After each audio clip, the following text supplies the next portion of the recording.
We begin with the stunning fall of the Assad regime in Syria. The people of Syria celebrating in the streets, marking the end of more than 5 decades of the Assad family's brutal dictatorship. Overnight, a CNN team on the ground reports hearing strikes in Damascus.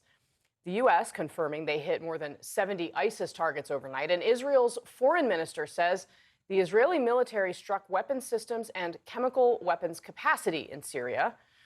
After a civil war that started in 2011, rebel forces launched a sweeping offensive late last month, capturing key Syrian cities in a matter of days. Assad fleeing with his family to Russia, where he had been granted asylum on humanitarian grounds. President Biden calling his downfall a, quote, fundamental act of justice. At long last, the Assad regime has fallen. This regime brutalized and tortured and killed literally hundreds of thousands of innocent Syrians. For the first time ever, neither Russia nor Iran nor Hezbollah could defend this abhorrent regime in Syria.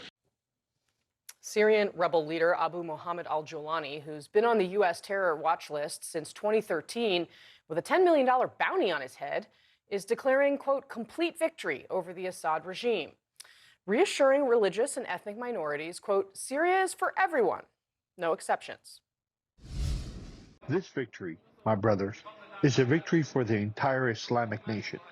This new triumph, my brothers, marks a new chapter in the history of the region. Syrians sweeping into Damascus, ransacking Assad's palace, uncovering a luxury car collection worth millions, including a Ferrari F50, a Lamborghini, a Rolls, and a Bentley. Former State Department Middle East negotiator Aaron David Miller joins us now. He's a senior fellow now at the Carnegie Endowment for International Peace. Sir, thanks very much for being with us this morning. Thanks for having me, Casey. So let's start with this rebel leader, Abu Mohammed al-Jolani, what we know about him, about the group he leads, and what that means for America's interests and security. Well, you know, Ahmed Shar is his real name. He's been showing up not in, at least in one interview, in suits. He's allowing the international media in, which is a very good sign. He's saying and doing all the right things with respect to talking about inclusion, protecting the rights of minorities.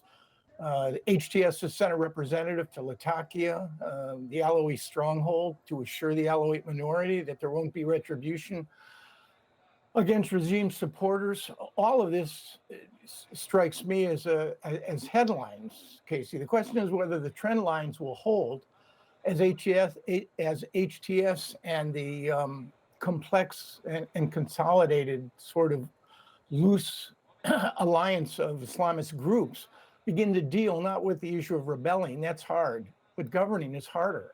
And look, the reality is the track record here for overthrowing Middle East dictators is not an inspiring one. In Egypt, Mubarak was overthrown, a repressive government followed.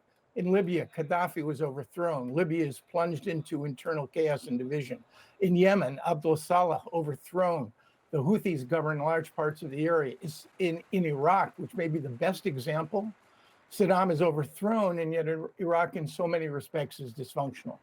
So the real question, I think, is whether or not you can convert this extraordinary moment, which demonstrates the importance of individuals for good or ill in the course of human events, whether or not Jolani and the movement he holds will be able to reconcile itself and its Islamic principles and the tasks of nation building in a traumatized society of 23 million people, which is driven by sectarian divisions. That's the real key here. And again, headlines look pretty good. The question is where are the trend lines going? Sir, what does this say about the bigger players that are really kind of pulling the strings behind the scenes, notably Russia and Iran? The fact that this happened, where Assad has gone, and what that means, not just for the future of Syria, but for Iran, its nuclear program, for Russia, its war in Ukraine, for all of it. Yeah. You know, the Civil War paradoxically opened the door to foreign powers. The Iranians, as you point out, the Russians, which became the key power broker in saving Assad, the Turks, who have a complex relationship with Kurds. They have 3 million refugees. They have a liaison relationship with HTS. They wanted this to happen because more refugees in Turkey will go back. And the Kurds figure they'll take advantage of this in order to strike a blow at US-supported Kurdish forces. But I think now you have a situation in which Russia and Iran are playing less of a role. Hezbollah is weakened and hollowed out. Israelis are certainly acting for the first time in 50 plus years. They entered the 1974 disengagement zone. Prime Minister says it's temporary. We'll see about that. But I think the Syrians actually now have a degree of agency that they've never had before. And we can't fix Syria. I think the president-elect has made it unmistakably clear that he wants no part of it. He wanted to withdraw U.S. forces from Syria, the 900 that are deployed in the eastern part of the country. He had to be talked out of it. And I suspect, without a compelling reason that benefits him, I suspect he'll want to push the Americans deployed there through the exit. So the regional powers are going to continue to meddle. The question is whether the Syrians can grab the opportunity that they have and lead this country into a better future. Unclear at this point, Casey. Really unclear.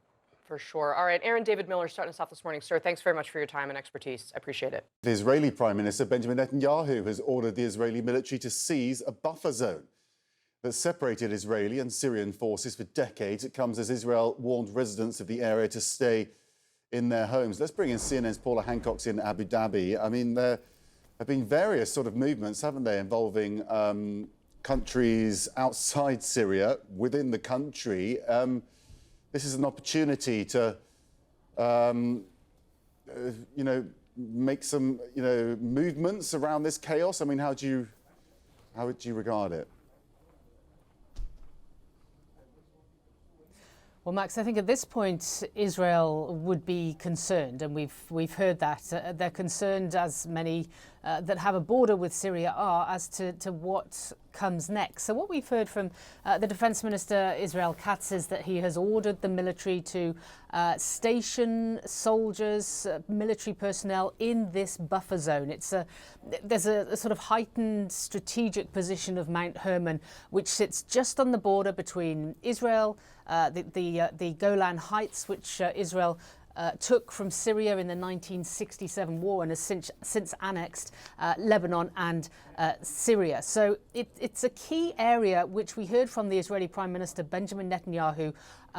They decided to move into when they saw that the regime soldiers from Syria, the Assad regime soldiers, were moving out. They were concerned about a vacuum there and who might fill that vacuum. So what we're hearing from the Israeli side is that they are within this area. Now, it's an area they have not been in for decades, but it is an area they believe they have to station soldiers in. Let's listen to the Prime Minister.